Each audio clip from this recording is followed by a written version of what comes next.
Bagaimana mulia suatu umat kalau seandainya orang lemah nggak bisa nuntut haknya daripada orang kuat di negeri itu? Maka akankah politik uang seperti ini kita akan bisa mendapatkan hak kita selaku orang lemah? Akankah negara mampu melindungi kita? Sedangkan mereka yang berkuasa semua pakai duit. Maka kita kalau ingin mengambil hak kita, menyahana peng taboguni, kita nggak akan bisa buat apa-apa. Maka politik uang ini sungguh sangat keji sekali nantinya akan terjadi dengan masa depan masyarakat dan bangsa kita. Assalamualaikum warahmatullahi wabarakatuh. Alhamdulillahirabbil alamin, hamdan yuwafi ni'amahu wa yukafi'u mazidah. Ya Rabbana lakal hamdu kama yanbaghi li jalali wajhikal karim wa 'azimi sultanik. Allahumma salli wa sallim wa barik ala sayyidina Muhammadin wa ala alihi wa sahbihi wa sallim. Subhanaka la ilma lana illa ma 'allamtana innaka antal alimul hakim. Allahumma 'allimna ma yanfa'una wanfa'na bima 'allamtana wa zidna ilma. Rabbana innana amanna faghfir lana dhunubana wa qina 'adzaban nar. Rabbana la tuzigh qulubana ba'da idh hadaytana wa hab lana min ladunka rahmah innaka antal wahhab. In uridu illa al-islah mastata'tu wa ma taufiqi illa billah, amma ba'du. Hadirin jamaah salat maghrib dan isya Masjid Al-Ma'mur, Lamprin, Kota Banda Aceh yang Allah muliakan. Kita lanjutkan kajian kita membahas tentang masalah money politik, isu tentang masalah politik, dan kita telah membahas pada pertemuan yang pertama sebab terjadinya jual beli suara di masa pemilu. Jual beli suara di masa pemilu, sebabnya itu kenapa, dengan beberapa teori yang kami sampaikan sesuai dengan para pakar dan ahli menyebutkannya, mulai dari argumentasi tentang budaya atau pramodernisasi atau institusi politik kita yang tidak jelas, sampai kemudian tentang adanya identitas partai yang tidak jelas, sehingga rakyat merasa ketidakterwakilan di dalam pemilu, di dalam mereka memilih orang, figur-figur serta partai, ditambah lagi dengan adanya figur-figur politik di negeri kita yang tidak mewakili atau tidak memiliki basis sosial yang baik di masyarakat, sehingga rakyat tidak merasa percaya untuk diwakili oleh orang-orang tersebut. Sehingga praktek daripada jual beli suara di masa pemilu itu marak. Begitu diantara beberapa sebab yang sudah kita jelaskan pada pertemuan yang lalu. Maka pertemuan ini kita akan khususkan untuk membahas tentang masalah solusi yang bisa diambil dan mesti diwujudkan di dalam kehidupan kita bermasyarakat dan bernegara dari sekarang sampai selanjutnya. Karena kita harus melihat juga dari sisi pandangan Islam, setiap masalah itu mesti ada solusi. Solusi itu boleh jadi diwujudkan masa sekarang, atau barangkali juga kita diberikan kemampuan oleh Allah untuk mewujudkannya di masa yang akan datang. Kita yakin akan itu, bahwa umat Nabi SAW tidak akan pernah bersepakat di dalam kesesatan. Nabi menyampaikan demikian. Perbuatan yang salah, kemungkaran yang terjadi, umat Nabi tidak sepakat pasti untuk itu, dan pasti akan selalu ada islah di dalam umat Nabi, di dalam kehidupan beragama kita, insyaallah taala. Cuma pertanyaannya adalah sekarang yang ingin kita jawab, kalaulah memang kemungkaran ini marak terjadi, dan ini merupakan aib secara politik di negeri kita dan dalam kehidupan bernegara kita, baik secara undang-undang juga demikian adanya terus terjadi. Nah, menjadi pertanyaan kita, sejauh mana ajaran-ajaran Islam ini mampu untuk menahan, mampu untuk menakar terjadinya banyak praktek-praktek yang seperti ini, khususnya di tahun politik dan hari-hari seperti saat ini, yang kita ini tinggal 4-5 hari lagi kita akan melaksanakan pilkada. Ini masa-masa yang kita bicara tentang masalah money politik dari sisi jual beli suara. Nah, ini diperkirakan, saya tidak menuduh ya, diperkirakan bahwa marak-marak terjadi adalah di hari-hari yang seperti ini beberapa saat sebelum terjadinya pemilu. Nah, saya ingin sampaikan lagi apa yang dituliskan oleh Syekh Muhammad Al-Ghazali, salah seorang pemikir muslim, salah seorang ulama besar dari Mesir ya. Beliau menuliskan dalam kitab Fasad As-Siyasi ya. Beliau sampaikan, wa minal mustahil an tasluh al-awda' as-siyasiyah lil muslimin idza kana ad-din fi wa'yihim yahtamu bi fiqhil haid wan nifas wa la yaktaris li fiqhil mal wal hukm.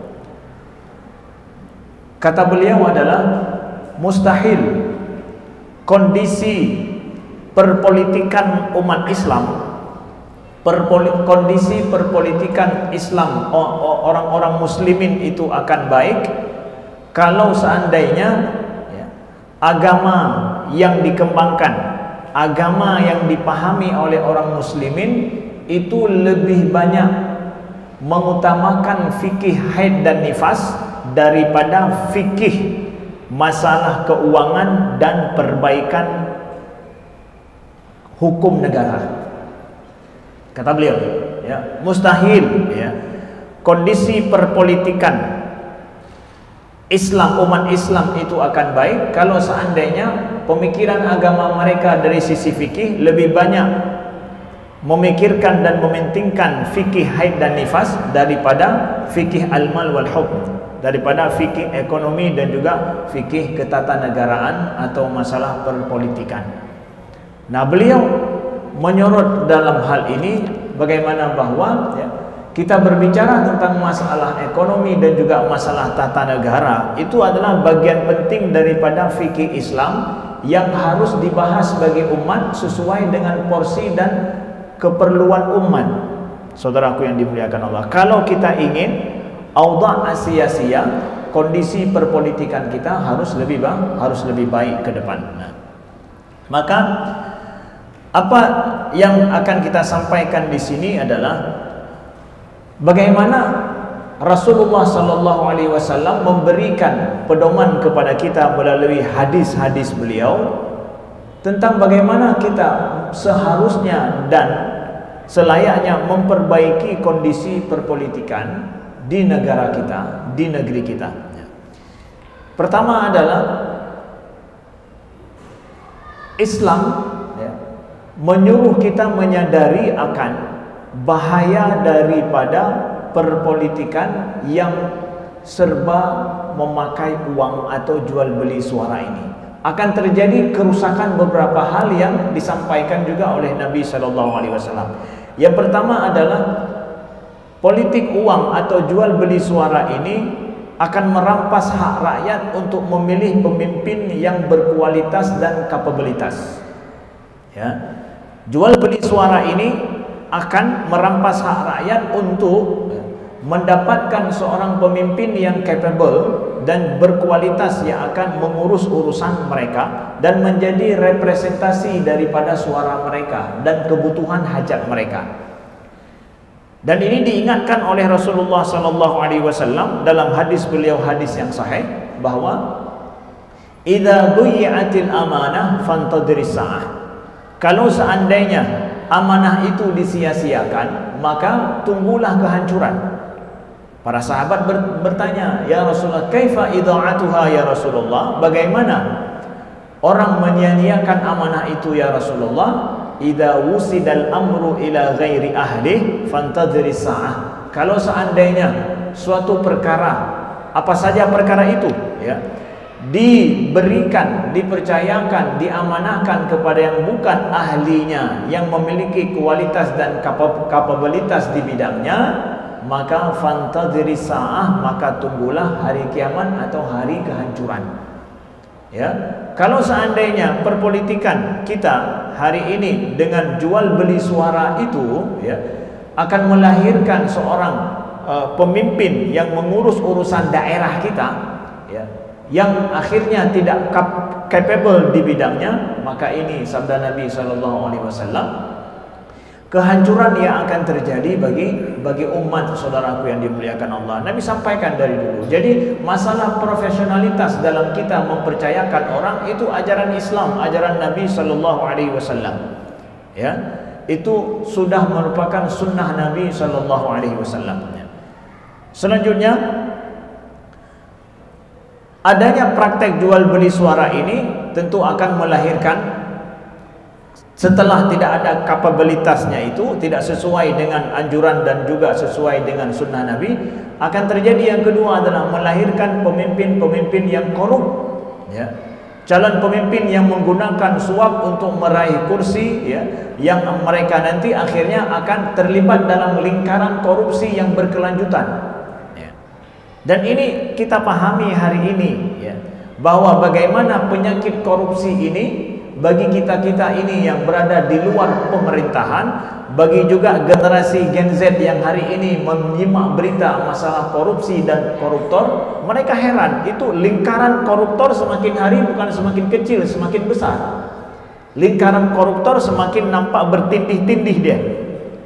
Ya, dan kita semua paham bagaimana orang masuk ke pemerintahan dengan suap menyuap dan dengan cara pemilu dengan membeli suara seperti itu, yang dikatakan masuk dalam bentuk daripada riswah ataupun suap tersebut. Nah, maka dari sini akan lahir pemimpin yang korup, dan kita semua mempertanyakan, akankah mereka nantinya ketika terpilih dengan kondisi yang demikian, mereka akan berpikir baik tentang masalah umat dan berkorban demi untuk umat, padahal mereka menghabiskan biaya yang mahal untuk membeli suara mereka dari masyarakat. Akankah mereka berpikir tentang hati masyarakat, tentang kepentingan masyarakat setelah itu? Maka hari ini kita tahu bagaimana pemerintah Jokowi saja kemarin menyampaikan masalah stunting saja. Program stunting pemerintah itu besar, dana program stunting, tapi dana itu lebih banyak habis untuk kasih makan orang yang stunting atau studi tour antara pejabat negara tentang stunting. Mana lebih banyak habis? Itu Jokowi sendiri, presiden yang lalu, menyampaikan bahwa beliau mengatakan bahwa uang itu lebih banyak dipakai oleh aparatur negara untuk studi banding, untuk berkunjung, buat acara dan yang lain. Lebih banyak untuk itu habis daripada kasih duit itu untuk makanan orang yang stunting atau pencegahan stunting. Beliau sampaikan sendiri. Kenapa? Karena itu duit itu bisa berputar di lingkaran orang-orang yang punya kuasa saja, karena kekuasaan itu diambil dengan cara yang seperti ini. Akan korup terus terjadi, lingkaran itu akan terus terjadi, saudaraku yang dimuliakan Allah. Maka Nabi berpesan kepada kita, ya.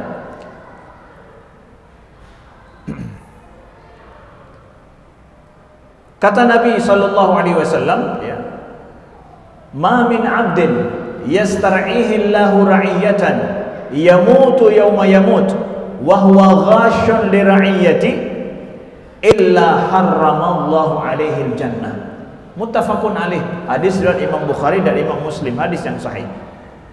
Siapa saja seorang hamba yastar'ihi Allahu ra'iyatan, dipercayakan oleh Allah, diberikan amanah oleh Allah untuk suatu tanggung jawab, yamutu yauma yamut, meninggal dia hari dia meninggal, wa huwa ghashun li ra'iyati, sedangkan dia menipu, ya, berkhianat terhadap kepercayaannya itu, terhadap ra'iyah, illa harramallahu alaihi jannah, maka pasti Allah haramkan baginya syurga.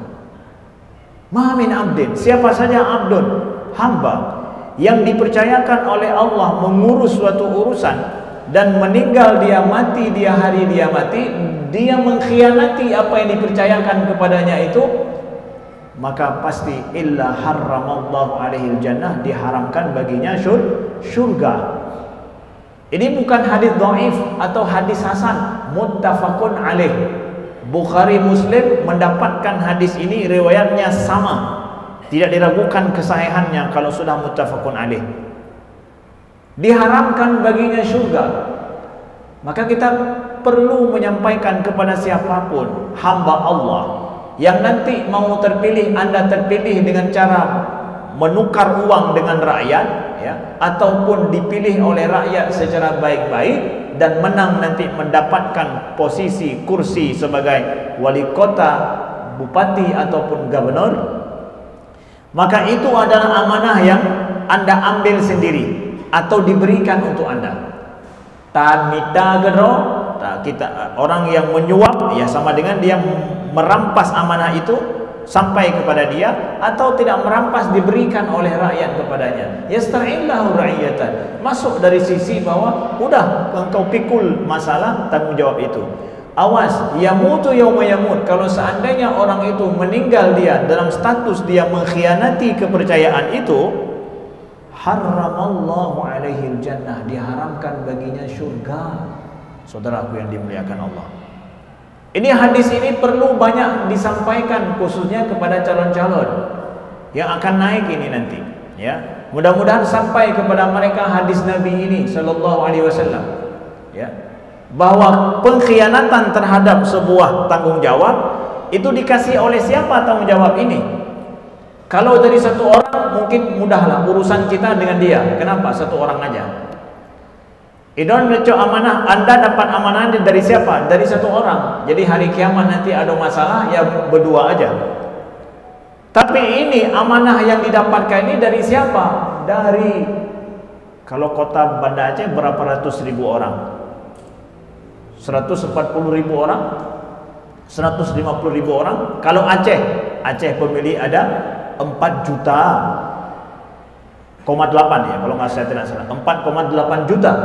Nah, dari orang itu dapat amanah loh, atau setengah daripada itu dapat amanah. Mereka yang memberikan amanah, ya. Mau terima amanah itu dengan cara baik-baik atau dengan cara yang tidak benar, terserah Anda.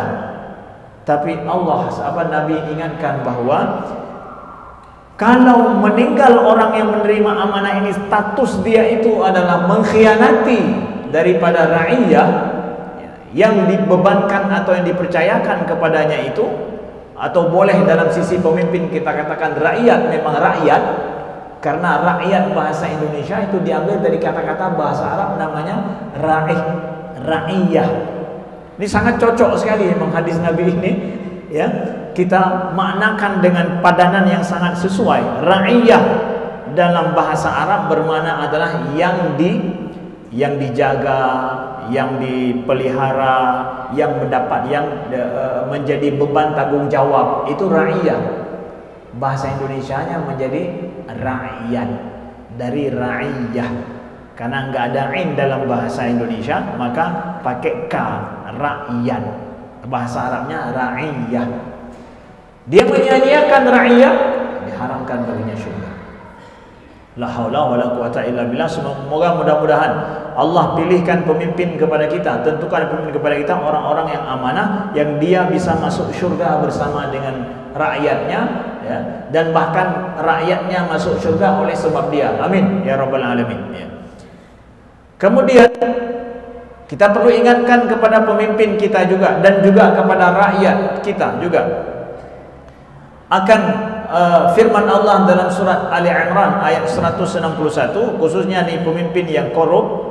Allah sampaikan, wa may yaghlul ya'ti bima ghalla yaumal qiyamah thumma tuwaffa kullu nafsin ma kasabat wa hum la yuzlamun. Barang siapa yang berkhianat dalam urusan merampas, dalam urusan perampasan perang itu, maka hari kiamat ia akan datang membawa apa yang dikhianati itu, kemudian tiap-tiap diri akan diberikan pembalasan tentang apa yang ia kerjakan dengan pembalasan yang setimpal, sedang mereka tidak dianiaya. Wahum la yuzlamun. Allah ingatkan, wa may yaghlul, barang siapa yang mengambil secara sembunyi-sembunyi harta milik orang ramai yang ada hak orang di situ, dia ambil secara tidak benar, dengan cara yang tidak dibenarkan. Ini masuk diambil oleh para ulama menjadi dalil daripada haramnya korupsi. Kalau dulu turun ayat ini dalam masalah harta rampasan perang, adanya ghanimah yang semestinya dibagi untuk semua yang ikut perang, tapi ada yang mendahului ambil secara diam-diam. Itu harta milik orang banyak, tapi dia mendahului mengambilnya secara diam-diam dengan porsi yang lebih besar, yang semau dia secara sembunyi-sembunyi. Itu yaghlul. Kalau hari ini harta negara itu milik orang, mesti diberikan untuk orang, tapi dia ambil untuk dia secara diam-diam. Korupsi. Maka Allah sampaikan, wa may yaghlul, siapa yang berkhianat seperti ini, ya'ti bima ghalla yaumal qiyamah, dia akan membawa apa yang dia khianati itu nanti pada hari kiamat, dia akan bawa semua. Berapa M dia ambil, dia akan bawa MM itu semua. Ya. Apa saja harta negara yang dia ambil yang merupakan milik rakyat, dia akan bawa nanti pada hari kiamat. Summa tuwaffa kullu nafsin ma kasabat, kata Allah. Dan nanti semuanya akan diberikan balasan yang setimpal sesuai dengan amalan masing-masing, dan mereka semua tidak dizalimi, tidak dianiaya, kata Allah, tidak dianiaya. Tenang saja. Apa saja kejahatan, Allah berikan setimpal dengan kejahatan itu. Saudaraku yang dimuliakan Allah, ini perlu kita pahami siapapun, karena kami yakin bahwa memperbaiki urusan negeri dan urusan masalah politik kita yang sudah nir akhlak, yang sudah tidak ada akhlak berlaku di dalamnya, baik sisi rakyat dan juga para pemimpin dan politikus, tidak dimulai dengan memperbaiki ekonomi. Ya. Menurut kami tidak dimiliki gimana tentu supaya tidak terjadinya banyak praktek jual beli suara di masa yang akan datang. Bukan dengan meningkatkan ekonomi rakyat dulu supaya tidak terjadi. Menurut kami bukan itu dimulai, tapi dimulai dengan iman dan akhlak dulu. Karena permasalahan ekonomi sulit dan susah, kapanpun itu selalu ada. Kita tidak bisa menggantungkan baik akhlaknya orang pada teori ekonomi. Baiknya ekonomi akan baik akhlak orang. Tidak ada itu. Tetapi baiknya akhlak orang justru itu akan memperbaiki ekonomi suatu masyarakat dan perpolitikan suatu masyarakat juga. Tidak ada juga istilahnya perbaiki dulu masalah politik baru akhlak orang akan baik. Enggak, sebaliknya. Ya, sebaliknya. Iman dan akhlak orang, karakter manusianya diperbaiki, yang lain akan mengikuti setelah itu.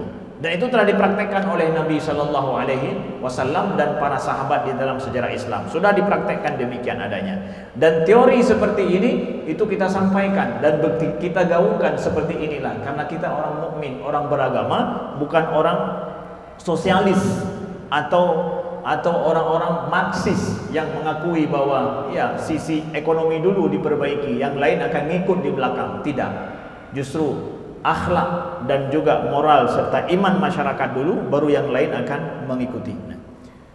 Kemudian Nabi SAW sampaikan lagi, ketika Rasulullah SAW datang ke sebuah pasar di Madinah, ini hadis sahih juga kejadiannya. Ada seorang penjual makanan yang dia menjual dengan cara tidak menimbang dan juga tidak menakar. Tidak menimbang, tidak menakar. Lalu kemudian Nabi hampiri penjual ini, lalu Nabi taruh tangan beliau di makanan yang dia jual, Nabi dapatkan basah makanan itu. Ya. Nabi langsung mengetahui kalau si penjual ini membuat ghish, ya, yaitu menipu dalam dia berjual. Lalu apa disabdakan Nabi? Pendek saja disabdakan Nabi di depan si penjual ini. Tapi hadis ini berlaku untuk umat Nabi. Man ghasyana falaysa minna, kata Nabi. Siapa yang menipu kami, mengkhianati kami, maka dia bukan dari kami, kata Nabi SAW. Yang tipe kamu, nyankan dari kamu. Dalam riwayat yang lain, man ghasya ummati falaysa minni. Siapa yang menipu umatku, dia bukan dariku, kata Nabi. Ini penipu dalam apa? Menipu rakyat banyak atau menipu satu orang pembeli gitu ya. Seorang pembeli dia akan menipu orang yang beli sama dia, yang mau beli, dia akan tipu itu. Ya. Tapi Nabi menyampaikan hadisnya bukan untuk si pembeli ini loh, tapi siapa saja yang melakukan praktek dia itu menipu umatku, kata Nabi, terserah perbuatanmu dengan jual beli buah, jual beli tepung, jual beli suara. Dah mau je kan? Dah mau bahan. Ini yang jual beli ini loh. Ini yang jual beli buah ini, yang model tumpuk-tumpuk benar ya, tumpuk-tumpuk, tidak ada ditakar, tidak ada ditimbang juga, takarannya apa tidak jelas. Dengan cara seakan-akan yang dijual itu barangnya bagus, ternyata di bawahnya tidak bagus. Ya. Ini yang didapatkan oleh Nabi. Disabdakan bahwa man ghasyana falaysa minna, yang menipu kami bukan dari kami, kata Nabi SAW. Dan ghisyun dalam bahasa Arab, ya, kami di Al-Azhar kata-kata ghish itu juga dipakai untuk ketika ujian, ya. Ketika ujian orang yang dapat contek waktu ujian, itu bahasa Arabnya di Al-Azhar dikatakan ghish juga. Ghish. Al-ghisyu haram. Ketika ujian kami diingatkan bahwa mencontek, melihat kepada sumber yang tidak diperbolehkan atau melihat jawaban dari kawan samping kiri kanan, itu dinamakan dengan ghish, diambil dari hadis Nabi ini. Itu termasuk ghisyun yang diharamkan. Maka bayangkan saudara yang dimuliakan Allah, ini disampaikan oleh Nabi kita dulu kepada umatnya. Maka bagaimana kalau terjadi praktek jual beli suara yang demikian, yang nanti ujungnya adalah dia akan menipu rakyat, na'udzubillah, ya, tidak amanah dengan rakyat. Apa yang akan terjadi? Ini kita ingatkan kepada siapapun, ya, untuk memperbaiki akhlaknya, memperbaiki imannya di dalam dia berta'amul, berinteraksi dalam masalah politik sekalipun. Kita ingatkan dengan ini, ya. Begitu juga adanya praktek jual beli ini, yang terjadi adalah kita tidak akan mendapatkan seorang pemimpin yang adil, ya. Kita tidak dapatkan seorang pemimpin yang adil, kerusakan besar terjadi. Pemimpin yang adil yang kita harapkan itu tidak kita dapatkan. Baik pemimpin dari sisi bahwa wali kota kah, bupati, gubernur, atau presiden, atau bahkan mungkin yang mewakili kita di DPR tingkat manapun, kita tidak mendapatkan orang yang adil. Adil di sini maknanya apa? Disebutkan oleh Imam Al-Mawardi dalam kitab Ahkam Sultaniyah beliau, amal adalah fal murad biha an yakuna sahibu istiqamah fi sirah wa an yakuna mutajanniban al-af'al wal ahwal mujabah lil fisq wal fujur. Jadi kata beliau yang dimaksud dengan adalah sifat, adil itu orangnya. Ya, adil orangnya, adalah itu sifat dia. Jadi maksud dengan adalah itu adalah seorang itu memiliki sejarah yang baik, yang dia itu menjauhkan dalam hidupnya pekerjaan-pekerjaan yang seseorang itu bisa dicap seorang fasik atau seorang penjahat. Bahwa sejarah hidupnya itu tidak ada perbuatan yang dia itu bisa dicap sebagai seorang fasik atau seorang penjahat. Itu adil orangnya itu, ya.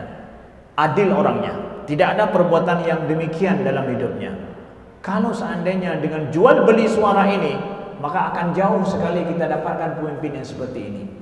Dan coba bayangkan saudaraku yang dimuliakan Allah, kalau untuk tingkat kota saja kita nggak bisa mampu kita mengangkat orang yang adil, padahal itu skupnya kecil. Bagaimana dengan skup sebuah provinsi? Bagaimana dengan skup sebuah negara yang ada di dalamnya 300 juta? Hai, untuk Banda Aceh mentang dah bukan? Han kami kasih yang kalangan kita yang terbaik secara sejarah hidupnya, begitu juga pengalaman hidupnya, itu skup kecil. Nggak mampu kita untuk mengangkat seorang yang adil memikirkan tentang kita. Maka bagaimana dengan skup Aceh? Bagaimana dengan skup satu Indonesia? Maka dengan adanya politik uang itu akan menjauhkan kita daripada seorang pemimpin yang adil, saudaraku yang dimuliakan Allah, ya. Begitu juga yang dimaksudkan dengan wa adamul fix li anna al-fasiq la yusaqu bihi fi amri wa nahyi. Begitu juga dalam Tuhfatul Murid disebutkan bahwa dikatakan dengan adil itu adalah tidak ada dia bukan seorang fasik, karena seorang fasik itu tidak dipercaya dengan perintah dan larangannya, ya. Kalau orang fasik, perintah dan larangannya itu orang tidak mau percaya. Kenapa? Karena dia sendiri tidak seperti itu. Apa yang dia buat perintahkah, apa yang yang dilarang sama dia, masyarakat tidak mau untuk mengikuti. Kenapa? Dia sendiri bukan seperti itu. Nah, ini dia, ya. Jadi seorang pemimpin yang adil, dia bukanlah seorang pemimpin yang fasik. Nauzubillah, tidak akan mungkin ya terjadinya dapat pemimpin yang adil, sedangkan itu semua dilakukan dengan cara jual beli suara. Nauzubillah. Lalu yang berbahaya setelah itu adalah kita selaku rakyat tidak adanya kepastian hukum di dalam negara kita. Kalau seandainya, dan juga keadilan, kalau seandainya pemerintah yang berkuasa itu mereka mendapatkan itu dengan uang. Dan ini diingatkan dalam sebuah hadis Nabi, hadis yang bagus sekali daripada Jabir bin Abdullah. Jadi Nabi ketika pulangnya para sahabat yang berhijrah dari Habsyah, ya, Nabi duduk dengan sahabat-sahabat yang baru pulang hijrah dari Habsyah, ya. Beliau meminta kepada para sahabat yang baru pulang hijrah dari luar negeri, Nabi meminta kepada mereka agar ceritakan kepadaku tentang hal-hal yang unik, yang ajaib yang terjadi di negara sana, di negara Habsyah. Jadi diceritakanlah sebuah kisah kepada Nabi tentang seorang nenek tua yang berjalan di jalan. Lalu kemudian datang seorang anak muda yang dia mengganggu nenek tua ini yang sedang membawa kendi air di atas kepalanya, sehingga ketika diganggu kendi air ini jatuh dan pecah. Lalu si nenek tua ini mengatakan kepada si anak muda yang telah berbuat jahat ini bahwa engkau akan mengetahui nanti pada hari kiamat saat orang-orang jahat dikumpulkan oleh Allah, akan diambil, seakan diberikan semuanya balasan terhadap amalan dan perbuatannya, dan engkau akan lihat siapa kamu dan engkau akan lihat siapa aku. Itu para sahabat merekam kejadian itu dan menceritakan kepada Nabi, itu ya Rasulullah terjadi di negeri sana seperti itu, ada nenek tua seperti itu. Lalu apa sabda Nabi? Sadaqat, sadaqat. Sungguh benar apa yang dikatakan oleh orang tua itu, ya. Kata Nabi, nah hadisnya penting ini.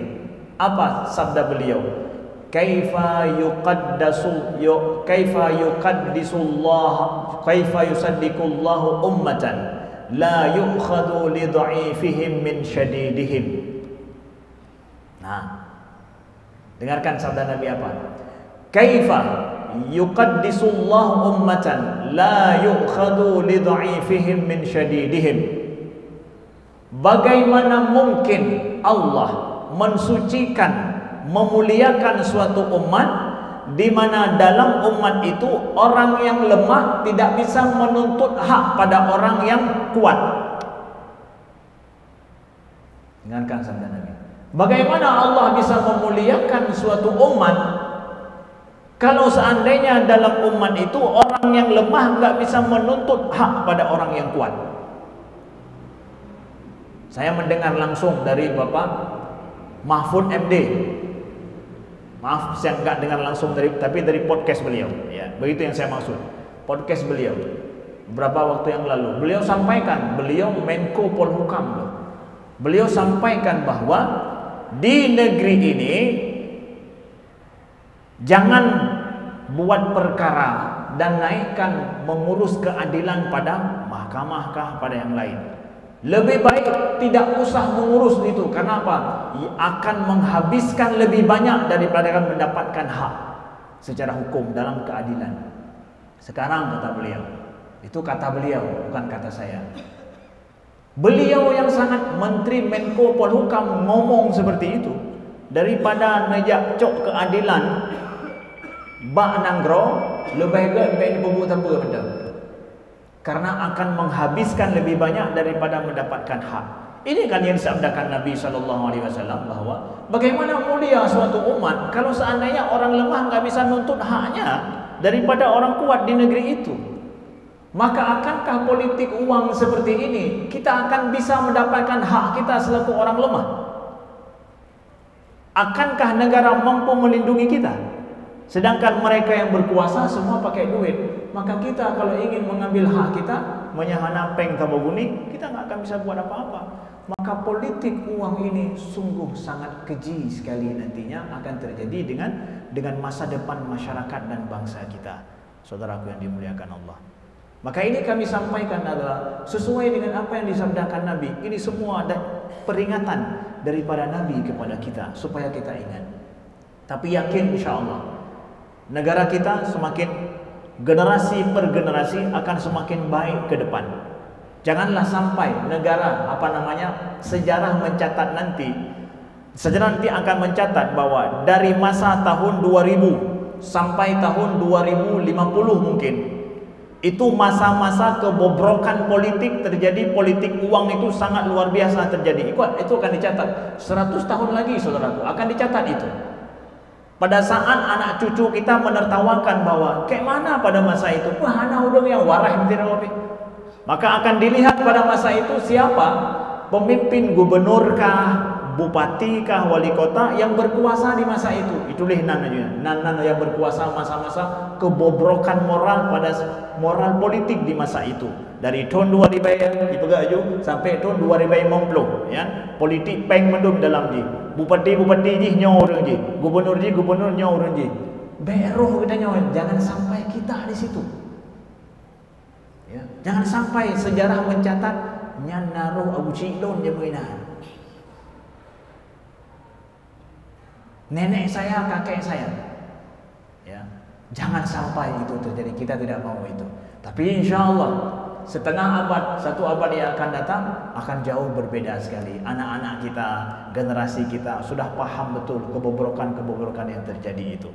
Ya, insya Allah Allah akan perbaiki masalah umat ini dan Allah jadikan umat Nabi selalu akan lebih baik di masa yang akan datang dengan usaha kita bersama. Optimis kita semua. Terima kasih. Subhanakallahumma wa bihamdika asyhadu an la ilaha illa anta astaghfiruka wa atubu ilaika. Wassalamualaikum warahmatullahi wabarakatuh.